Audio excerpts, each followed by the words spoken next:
Okay, so I'm going to voice over this video because it's really long. Nobody has the attention span these days. Let's hit play. And here I am showing you a video I took down because so many people did not like it. But look how my antique 144-year-old plate arrived. It arrived broken because an eBay seller only shipped it in a paper envelope. And so I assumed that the plate was going to arrive intact. So I paid extra with another eBay seller and bought a beautiful mahogany vintage frame to place that plate in. Unbeknownst to me, it was going to arrive broken. So now I have a beautiful mahogany plate frame with no plate to put it in. And yeah, so I'm trying to make lemonade out of lemons. Yeah, I'm nervous. Sorry, I have anxiety. And so that video with the broken plate got so much negative comments that I had to take it down. So many people said I was a rude and nasty lady because I was cursing, and yeah, cursing like a sailor and a truck driver combined. And so yeah, I made that private real fast because I got so much hate from eBay sellers with my rant about how it was packed. Okay, so this seller was fantastic. I got this vintage plate frame, and in this video I'm going to teach you how to restore scratched up wood and make it like hide the flaws, and how to actually attach a plate into one of these frames. Especially if you like to buy antique portrait plates, this is perfect. Now you can make the portrait plate look beautiful and hang it on the wall. So here I am showing you, look how beautifully packed this frame was. Now, the frame was packed great, but the plate was packed in a paper envelope. Who does that? I don't know. I guess that seller just, I don't know, shit the bed. And I'm going to probably get hate for just saying the shit word. Okay, so let's fast forward this because you don't want to see this. Blah, blah, blah. Look how well this was packed. It was double boxed, bubble wrapped, and tissued, which you never see. All right, so let's go ahead and let's fast forward it slightly. Yeah, there we go. And here's the back of the frame, and you can find these all over eBay and Etsy for sometimes under 20 bucks, which is fantastic. All right, and there's the clips on the back. The problem was the only antique plate that I had that wasn't broken from bad eBay seller packing was one that was half an inch too small for this frame, which sucks. But I'm going to show you quickly how I took something called Howard Restor A Finish and Howard I forgot what it was called, Feed and Wax, which is a beeswax and orange oil polish or conditioner for the wood, and made it look like a shiny new penny. So this is the back of the frame. Of course, we're not going to see the back of the frame. It has little clips and a wire to hang on the wall. And let's go ahead. Here's the frame. Now, I tried to see if my plate would fit in there. It was half an inch too small, unfortunately. But we'll get to that. Now, I'm going to show you really fast. I took Howard Restor A Finish. There was scratches all over this frame that were unsightly. But since I paid so little for it, I wanted to make it look brand new. And here we go. We're going to get the Restor A Finish. And you need to put gloves on. You need to shake it up. Now, Restor A Finish, I'm going to just show you, where's the can. Oh, there we go. There's the can. Sorry, I'm getting notifications. I'm doing this on my cell phone. And, oh my God, my hands are shaking so bad I can't even show you the can. Let's get to the can. And it comes in all different colors. So I got mine in mahogany. Aha, mahogany. And yeah, this stuff is, oh my God, the most amazing product on the market. Trust me, they are not actually endorsing my channel. I wish they would. And you shake it up. You shake it really well. It's very runny. It's an oily type of liquid. You have to get a really fine steel wool pad. I think it's 0000. You can find them on Amazon. All these product links will be in my description beneath this video, right under the box, under the video if you want to buy it. Again, comes in all different colors. So if you have wood, it doesn't even have to be a frame. It could be a table. If it has rings on it and scratches, it'll hide the flaws. It won't make the flaws go away, but it beats sanding down wood and having to restain it all over again. All right, so let's go. I'm going to apply it with a steel wool pad. You shake it up first. This is the beeswax polish and conditioner for the wood that you use in the second step. Let's go fast forward this. And I'm shaking it up. I'm putting it on the steel wool pad, as you can see here. And you want to like give it like a light scrub. This isn't as coarse as a Brillo pad. This is a very fine steel wool pad. And I put my product on the steel wool pad and I'm scrubbing it lightly. You don't want to do it too hard. And I'm going with the grain of the wood as best as I can. In the direction of the grain, I'm getting all the nooks and crannies and the edges.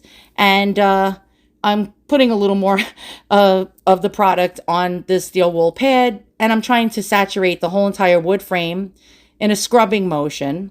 And once that's done, you leave that for a good 30 minutes. Let it soak into the wood, minimum 30 minutes. And then after your 30 minutes or longer is up, you're just going to take a cotton old beat up towel. And by the way, you want to put protection for whatever counter you're working on underneath, because if this stuff gets all over your furniture, it's going to destroy it and stain it up. So I have an old beat up, ripped up towel under it. So there I am applying it with the steel wool pad. Your best bet, you can apply it with a rag. If you don't have a steel wool pad, that's fine. And you can actually apply it that way. But I recommend the steel wool pad because if you have rings and stuff like that, it'll take the rings out of the wood, which is really good. All right, so we're going to leave it for 30 minutes. We're going to come back. We're not going to use a microfiber towel. Those are terrible. They do not, for some reason, absorb the oil. So we're going to use something cotton, an old beat up cotton t-shirt that's cut up, or a cotton towel. All right, so we're going to leave this on for 30 minutes. Come back. I'm going to wipe it off and show you. Let's go ahead and do that. And did I do that already? Yes. There I am. Oh, we're getting more notifications on my phone. Sorry. And so I just wiped it off as best as I could. I'm getting in all the nooks and crannies, making sure there's no oil left that's excessive on this frame. And as you can see, look at the shine. It has lustrous shine, and it took out the scratches. Well, it didn't. They're still there, but it hid them. And it hid them really well. So after I wipe this off, the next step is to take a clean cotton cloth and rub the beeswax and orange oil on this frame and leave it for 20 minutes and then just buff it off. As simple as that. Look how shiny this vintage frame just became. Now we're going to apply our Howard beeswax. It's called Feed and Wax, wood polish and conditioner with beeswax and orange oil. It's very goopy and messy. So again, wear your gloves and have something protecting your tabletop. And that's the Restore A Finish and how it's spelt. And in mahogany I chose. All right, let's go. And there I am applying it. Let's get there. And I'm just rubbing it on, leaving it on for 20 minutes. Then I'm going to buff it right off. Let's go ahead and fast forward. And now, oh, wait, let's get back to this. Okay, I'm done. As you can see, look at the shine. The scratches are gone. Now, Louis the 16th is actually happily in his frame, but the only problem was he was a ½ inch too small to fit in this frame perfectly. So I took Gaffer's tape, which is like duct tape, but actually less damaging. You don't want to stick this to the hand-painted surface. A back of a blank china plate is fine. And so I taped it into the frame so it wouldn't slide down. And that's the Gaffer's tape. It comes in many different colors. Gladly, I had it in white. I'm going to turn it around in a moment and show you how badly I taped this and how unsightly it is. Let's go ahead and get to that. Can we get to that? And where the heck is it? Blah, blah, blah, blah, blah. Oh, there we go. Okay, here we go. And I'm telling you, don't stick it to the hand-painted side. That would be really dumb because your paint will come off. And we're about to turn this frame around to show you how terrible it looks and unprofessional. Now, if I would have took this to a professional framing company, it would have been about $200 to $275 to have them do this for me. So I'm going to take paper now and cover the unsightly tape on the back and make it look professionally framed. So you get something called Kraft paper, which you can get it at the dollar store even, but look at that. That's my Gaffer's tape. It looks like shiz, okay? I don't want anyone to see that, okay? Because it just looks like amateurish. All right, so what you want to do is get your Kraft paper and lay out your plate on the Kraft paper. And you want to take like a pencil or a very micro fine. Oh, we're getting another notification on my phone.